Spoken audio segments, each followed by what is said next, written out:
से स्थापित हुआ। 1889 और वर्नाकुलर मिडिल स्कूल हुआ 1922, हाई स्कूल हुआ 1945। आप समझिए, जब इस देश में कहीं स्कूलों का कोई नामो निशान नहीं था, उस समय हमारे गंगापुर में इस स्कूल की स्थापना हुई।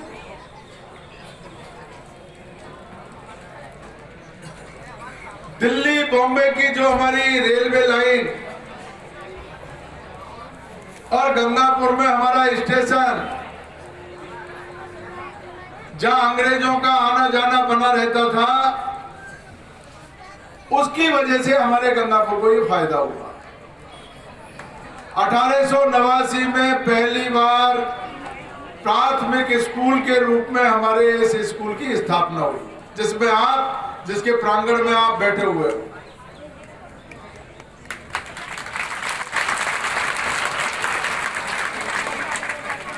ये बातें मैं हमारे बच्चों को इसलिए कहना चाह रहा हूं कि ये स्कूल जिसने अंग्रेजों का राज भी देखा और देश की आजादी के बाद में लगातार ये अपनी प्रगति के पथ पर है, और एक से बढ़कर के एक हस्ती जिसने आपके इसी स्कूल में शिक्षा ग्रहण की, यहीं पले बड़े हुए, बहुत सारे प्रशासनिक पदों पर हमारे यहाँ के इसी स्कूल के छात्र पूरे देश में सेवा दे रहे हैं। बड़े बड़े डॉक्टर, इंजीनियर यहां से हुए। और मैं आप लोगों को ये बताना चाहता हूं कि 1976 में मैं भी इसी स्कूल से पढ़ करके निकला।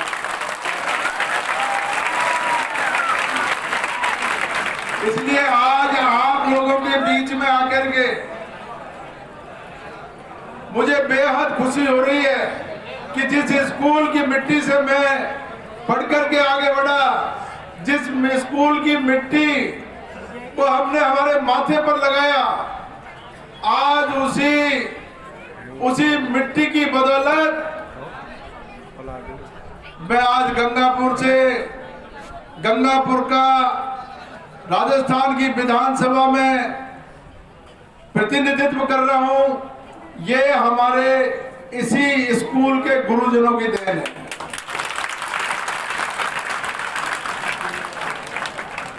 तो मैं आप लोगों को इसके माध्यम से ये बताना चाहता हूं कि ये स्कूल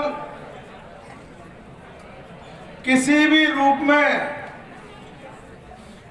ये कम नहीं है, और जो भी बच्चा इस स्कूल से निकलेगा,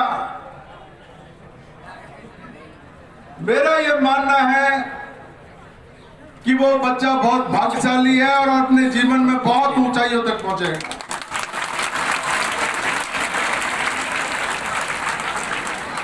आप सब बच्चों को मेरी तरफ से बहुत बहुत शुभकामनाएं देता हूं, और ये भी आपको आपके गार्जियन के रूप में मैं आपको ये संदेश देना चाहता हूं, एक सलाह देना चाहता हूं कि जीवन में मस्ती भी करो, घूमो फिरो भी, और भी अपने जो खेल कूद के काम है वो करो, लेकिन जिस काम के लिए अपने माँ बाप ने आपको यहाँ भेजा, माँ बाप एक उम्मीद लगा करके अपने बच्चे को स्कूल में भेजते हैं, बच्चा पढ़ेगा लिखेगा, अच्छा इंसान बनेगा, सरकारी नौकरी में जाएगा, व्यापार करेगा, घर को संभालेगा, और बुजुर्ग होने पर अपने बुजुर्गों की लाठी बनेगा, सहारा बनेगा। ये उम्मीद के साथ में परिवार के लोग अपने बच्चों को स्कूल भेजते हैं। आज से 10 साल पहले जब मुझे जिला प्रमुख का काम यहां मिला, मैंने पूरे जिले में हमारे वार्षिक उत्सव के प्रोग्रामों में जाना चालू किया और मैं पूरे जिले के स्कूलों में घूमा। पहले जब मैं एमएलए था 2008 से 13 तक मेरी रुचि थी और मैं ये सुन करके देख करके बहुत विचलित होता था कि हमारे सरकारी स्कूल से निकले हुए बच्चों को कमजोर समझा जाता है। आरपीएससी का इंटरव्यू हो, यूपीएससी का हो, एसएससी का हो, आप डॉक्टर इंजीनियर में जाओगे, वो जैसे ही आप बोर्ड के समक्ष जाते हो आपका रिकॉर्ड देखा जाता है, ये बच्चा कहां से निकला, कौन से स्कूल से निकला, पढ़ करके कहां से आया। और जैसे ही उनको ये पता लगता है सरकारी स्कूल से आया, वो अपने आप ही उनका माइंड बना लेते हैं कि बच्चा कमजोर है। मैंने इसको चैलेंज के रूप में लिया और मैं जब सरकारी स्कूलों के दौरे पे गया, मैंने तहकीकात की कि हमारे सरकारी स्कूलों की ये दयनीय स्थिति क्यों है। बरसों तक हम इसका स्टडी करते रहे, देखते रहे। स्कूलों में अकस्मात भी गए, हमने जाकर के देखा हमारे मैडम आई स्कूल में, बहन जी 10 बजे स्कूल खुल रहा है और 11 बजे तक तो वैसे ही लेट लतीफी में आ रही है और आकर के बच्चे को कहा कुर्सी बाहर लगा दे और बाहर कुर्सी पे बैठ करके और सूटर बुनने के लिए सामान साथ में लेकर गया, सूटर बुना करके 4 बजे 3 बजे स्कूल से चले गए।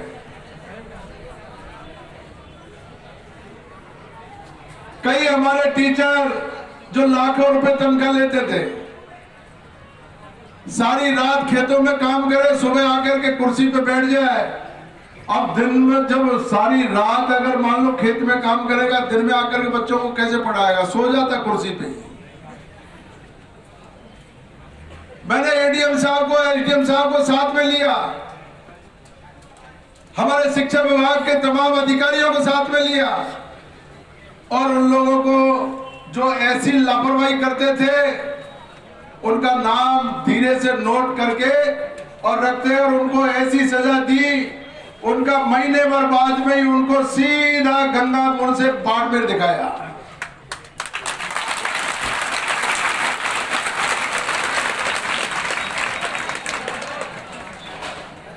एक दो साल के अंदर अंदर उस स्थिति में सुधार हुआ और मैंने शिक्षा विभाग के तमाम अधिकारियों को, हमारे शिक्षक बंधुओं को, उनको ये कहा कि ये आपको जीवन में चैलेंज के रूप में लेना पड़ेगा। प्राइवेट स्कूल का टीचर जिसके पास कोई अधिकृत डिग्री नहीं है, जो कोई बीएड एमएड भी किया हुआ नहीं है, ऐसे स्कूलों की परसेंटेज आप देखिए, उनका रिजल्ट देखिए, उनका रिजल्ट आ रहा है 100% और हमारे सरकारी स्कूलों का रिजल्ट आ रहा है, उसको देखते ही हमें शर्म महसूस होती थी।